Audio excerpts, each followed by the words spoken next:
Hey there. Before we get started, quick reminder that part 2 of the backlog video is coming next month. I hope you're ready. Let me knock out this word from our sponsor real quick, then we'll get the show started.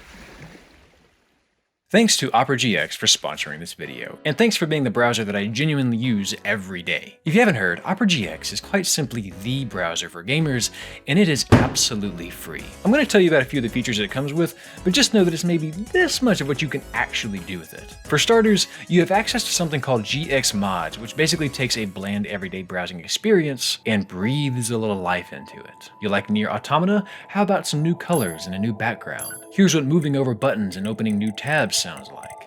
Even your typing sounds change. What about that Hollow Knight mod?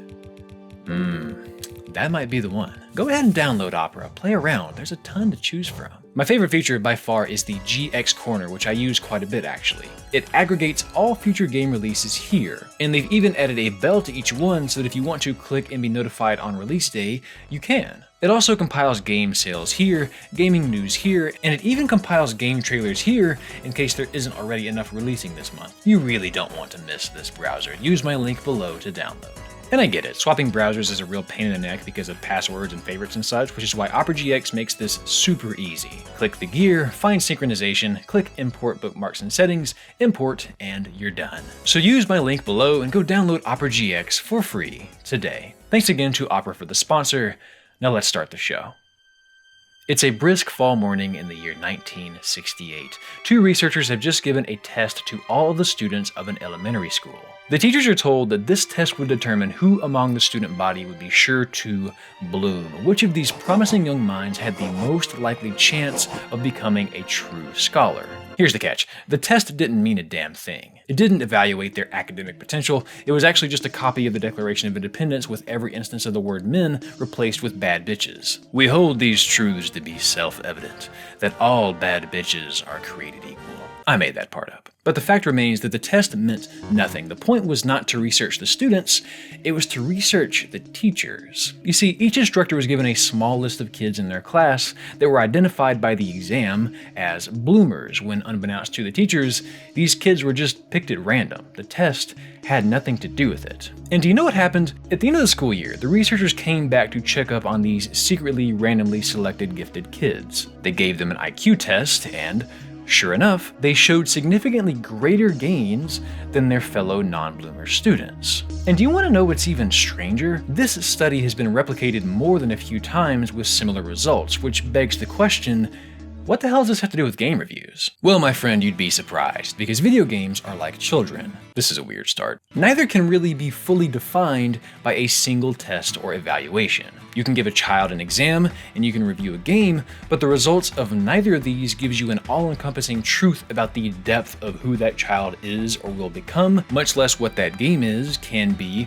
or what it will be to you when you play it. Maybe the child had a cold when that exam was administered. Maybe the reviewer of that game is already a massive fan of the series. Maybe that's your favorite series. What do you mean it's only a 7? Maybe that's your favorite child. What do you mean they aren't gifted? The point is, reviews, much like exams, only give us a snapshot of a game that often tell us less about the game itself and more about how people are going to treat that game moving forward. Not to say that all reviews are bullshit or that they don't help us make decisions about game purchases, they certainly do, but they do a lot more than that, whether we consciously realize it or not. And that's what I want to talk about today. Because as you're probably thinking after hearing that fake exam study, there is far more to the story here. In preparation for this video, I have pored over more studies about reviews than I ever cared to do again. I have polled you about how often you rely on reviews, and I have used reviews far more often than I like to admit for the past year as I've been navigating this whole gaming backlog project that all comes to blows next month. It has not all gone to shit. Relax. And I have compiled all of this here to present to you in an interesting manner today. So without further ado, let's talk about reviews. I should not be doing this professionally.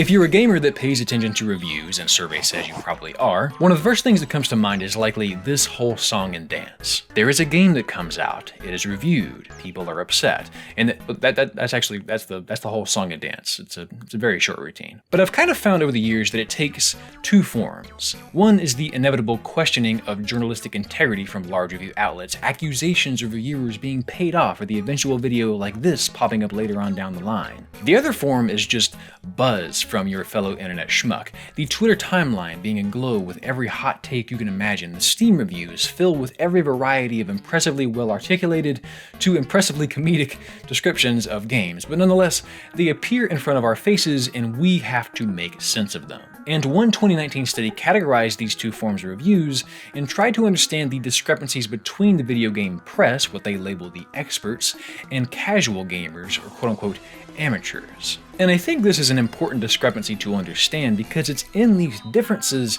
that I think we find some truth about what reviews actually capture about games and how they affect people. By aggregating over 1 million reviews from Metacritic, the researchers built a large-scale dataset of reviews that were from both experts and amateurs. Some of the key findings were that amateurs tend to give much more polarized ratings of games. Amateurs tend to continually rate games surprisingly long after game release, and are positively biased towards older games. Can't imagine why, but the key takeaways for me came in the post-research discussion where the researchers state that experts employ a clinical, detached writing style which reflects their experience and is reflected in their unimodal rating distribution. Amateurs, on the other hand, use emotionally charged language and award rather extreme ratings. They appear dedicated to either glorify games or express their grievances with them, and at times to signal their disagreement with experts. The writers go on to say that both amateurs and experts are pretty damn good at predicting a game's actual long-term popularity, so clearly both crowds are playing the same game, but they also believe that gauging overall public opinion of a video game requires adequately discounting the emotion in the often extreme video game ratings and reviews by amateurs to distill actionable feedback for developers. In other words, both crowds tend to agree, but there is a portion of the amateur crowd that takes this really personally, and that's something that's rarely found in expert reviews. For some folks that do write amateur reviews, whether they be properly done here or hurriedly done here, I think we can all agree that sometimes there is a bit of actually at play, especially if a respected reviewer didn't see things your way in regards to a game release you've been salivating over for months. And I think this is a big reason for the outliers, why there is so much more variance in amateur reviews. Since the expert reviews come out first, I think it often leaves the rest of us in a reactionary state. If you play a game after seeing a review, your experience with that title is predicated by that review. And so naturally, you're going to either agree or disagree, typically a little more extremely in one direction or the other as you attempt to process what you played. What you have to be careful about is a self. One of the silliest things about video game reviews is that we try to assign a neat little number to them or a star rating that is supposed to sum up at a glance how good it is, just like we would do for these staples around the block. But unfortunately, all the intricacies of Starfield cannot be summed up as easily as the poor customer service cherry got a month ago. Now, of course, many game reviews do carefully describe these intricacies, but we all know damn well we've all been guilty of just checking these numbers and then going about our business. So many games these days are near living, breathing worlds that will be a different experience for everyone who plays them. And yet we continually try to crunch all of this down to a single quantifiable value because, admittedly, it's a good conversation starter, but it's also neat and gives our minds a quick, readily understandable metric that we can use to make a judgment call. Should I buy this? Should I put a ton of hours into it? Is it worth replaying or 100%ing? A review score gives us a reference point to begin making evaluations with, just like the fake exam results did for the teachers in the Bloomer study. Let's talk about why those kids that were randomly labeled as gifted grew so much more. Upon receiving the IQ results at the conclusion of the study, the researchers asked the teachers if they treated the bloomers any differently than the other students. The only difference they reported was spending slightly less time with them. But in follow-up studies similar to this one, researchers found that teachers do in fact treat bloomers just slightly differently. They create a warmer emotional climate for them, more encouragement, more support, and one-on-one attention. Bloomers get more material, harder material. The teachers give them better feedback and more opportunities to respond in class and longer to respond.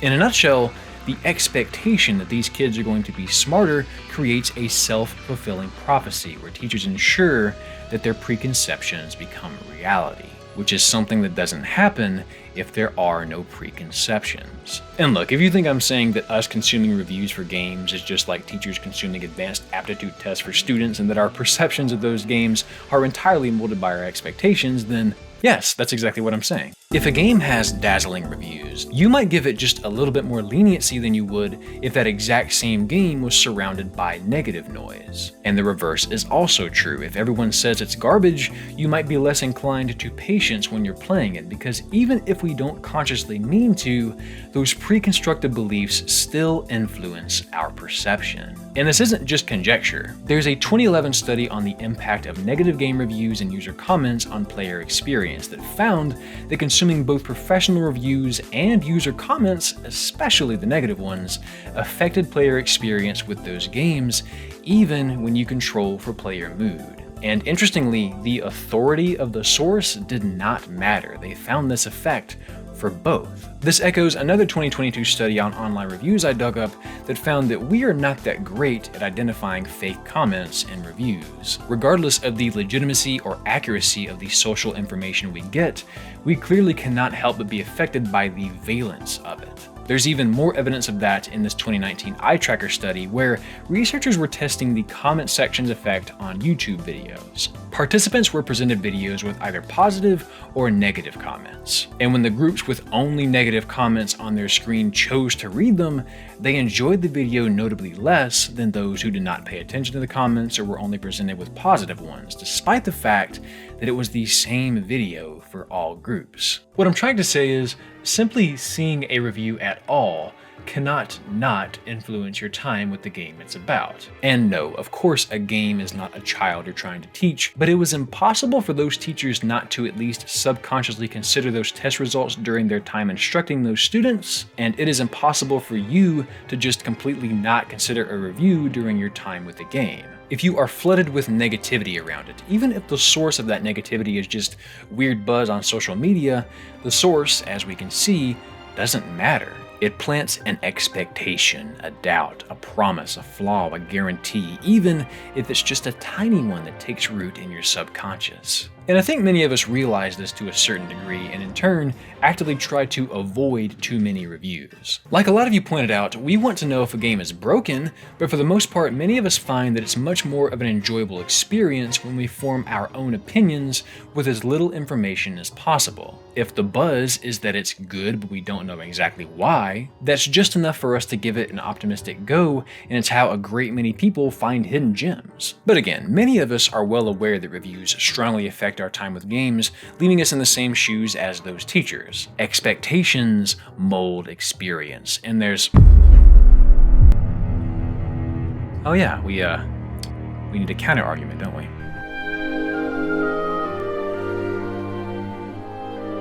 What if those kids were taught by the people that hate The Last of Us Part 2? What if they got those exams back and said, "Bullshit! This child is far from a 10 out of 10, and I refuse to acknowledge that it's canon." I'm really stretching the limits of this metaphor. Do you think these kids would have had the highest IQ scores at the end of the year? Probably not. In fact, the teachers would have likely acted in such a way that confirms their opinion, an opinion that is in direct conflict with the scores that were given. So if you've ever seen a low review score for a game, really didn't want it to be true, and then you felt like that game was actually fantastic when you finally played it, your preconceptions from that review were likely still affecting your time with it. The only difference is, it was sort of a self-defeating prophecy. You didn't play the game to enjoy it or see it as it is, you played it to right a wrong, make a point, fulfill your own prophecy. You played it looking for evidence to the contrary, being more critical than that reviewer was, being more forgiving than that critic was. In that moment, you were an outlier.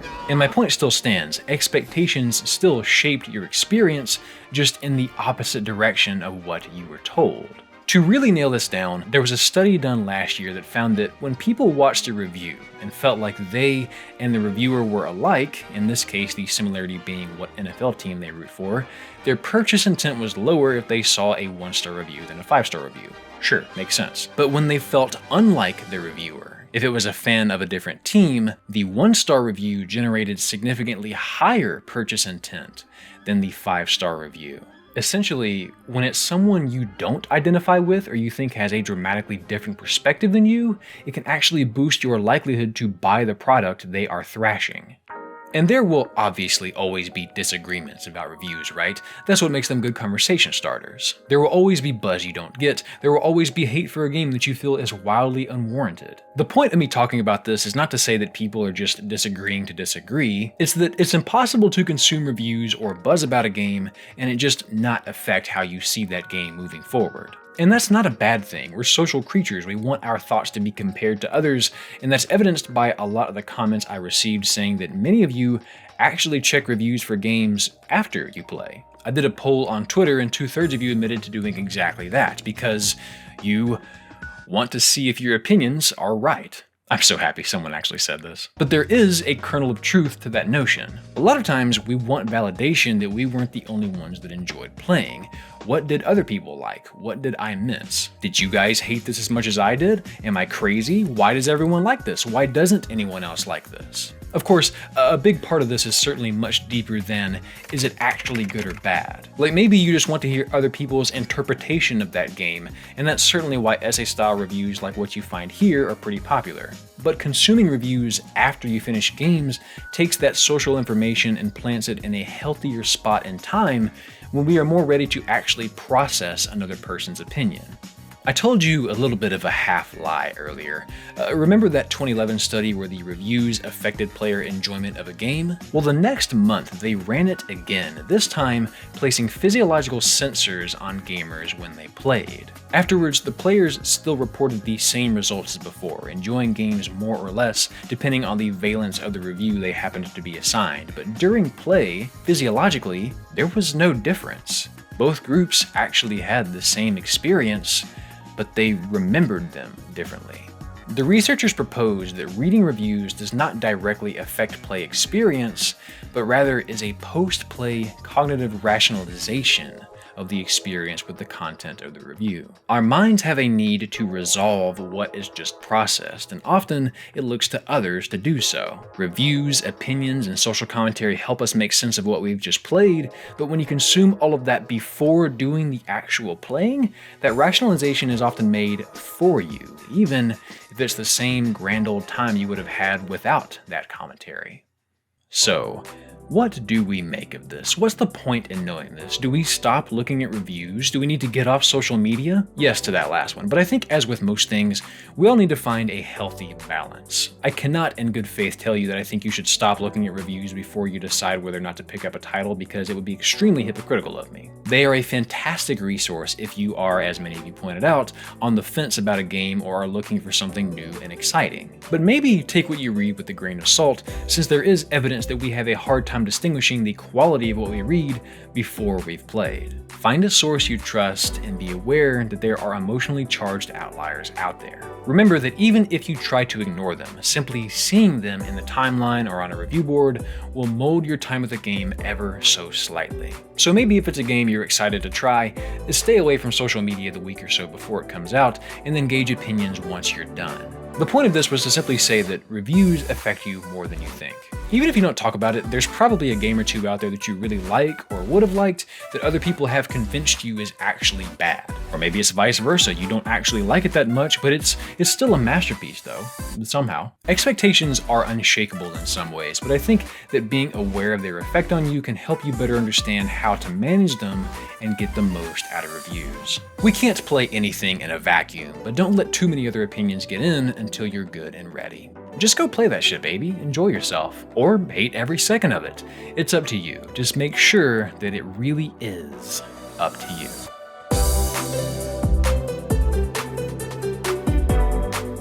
What's up, Chief? I hope you enjoyed this one. If you're new here, I do a video like this every month, and if you happened to miss this video I posted about a year ago, you've arrived at a great time. Essentially, I made a video explaining how I would tackle my backlog in 1 year's time, and next month, it's finally time to cover what happened, if I finished it, what I've learned, and maybe how you can do the same thing. So be sure to go check that out if you missed it, and if you didn't, go give it another watch to recap. If you like what you see here and want to support the show, give my Patreon a look. For $1 a month, you can get access to monthly bonus content including cozy interactive live streams, creative inputs, weekly updates, bloopers, and more. A huge shout out to this month's featured patrons: Jose Fernandez, Sly Merlin, Gotcopper, Luna Ravenclaw, Diablo Neminis, Tyler Matthew Bulware, Sarah Hassard, and last but not least, Marum. Thanks again for watching. Like, share, subscribe, let me know below how much reviews have affected you in the past, and as always, have yourself a damn good one.